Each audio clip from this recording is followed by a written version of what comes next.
Something I've had to accept about myself growing up is that I didn't know how to be loved because I never really felt safe growing up. Because when love did finally show up in my life, I didn't really trust it. I pushed it away, and it's not because I didn't want it, it was because I didn't know what to do with it. I've been watching Dexter a lot recently, and for some reason, he's making me feel very seen.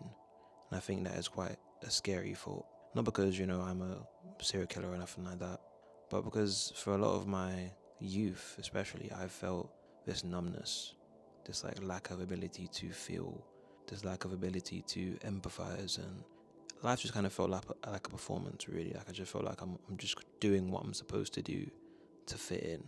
And I think a lot of this is rooted in not feeling loved. And I know it's, pretty weird, for most people to hear a man talk about love and a man talk about not feeling loved, but it's real. This is how a lot of us feel. We don't really know what love means because a lot of us didn't experience it. We weren't even told about it. We weren't really shown it. It's just something you're expected to know how to do. And I'll be honest, I question myself on a daily basis, do I know how to love? And this is especially weird coming from me because I'm in a 10-year relationship, so you would presume I'm an expert in love, but I'm not. I'm a human and a flawed one at that. And emotional intelligence and the ability to show and understand emotion is something I'm still working at. Because growing up, love wasn't something that I really felt, it was more like something I had to earn. So if I behaved, if I achieved something, or if I just stayed quiet, I'd get some sort of validation from that. And it wasn't really love in the sense of, even verbally saying I love you, because neither of my parents ever felt comfortable saying that to me for whatever reason. But it was more like I just wouldn't be punished.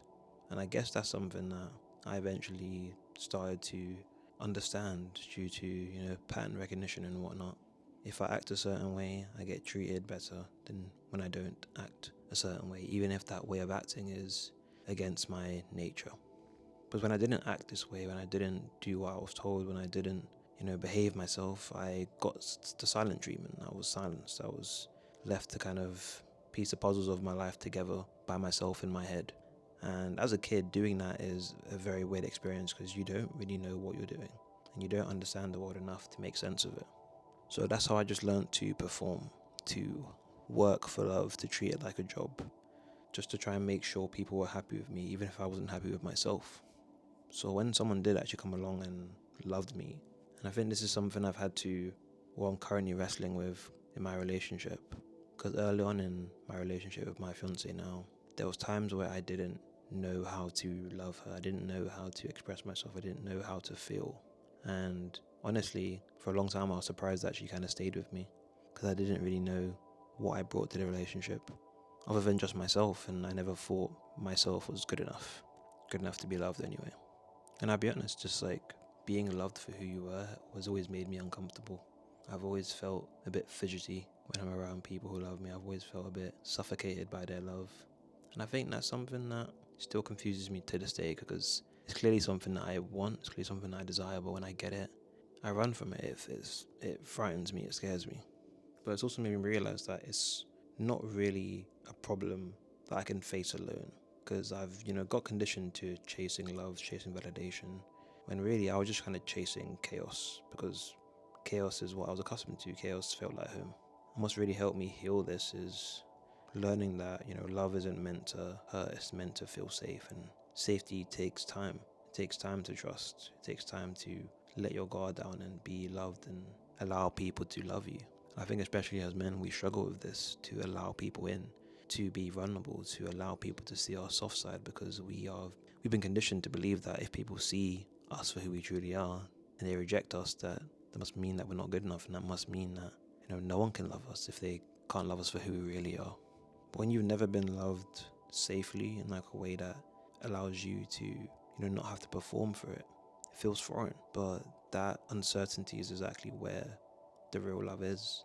And the more that I've let go of this need to want to control how I feel and control my emotions all the time and control the narrative, the more that I've allowed myself to express myself, the more that I've allowed myself to really start to feel again. And I guess as a human, that's all you can really ask for. To allow yourself to feel this human experience, all the highs and the lows, and really understand it without trying to take it personally, without trying to make everything a logical conundrum to solve. And again, I think that's what scares us as men. You can't really fathom or logically explain love. It just is. So if you're out there and you feel like you're someone who's never really experienced genuine love, genuine care, I want you to know that you are capable of giving, not just receiving this love. And vicariously through, giving love to others, you're loving yourself. We're all made in the same image and that is of God. To love others is to love yourself. To forgive others is to forgive yourself.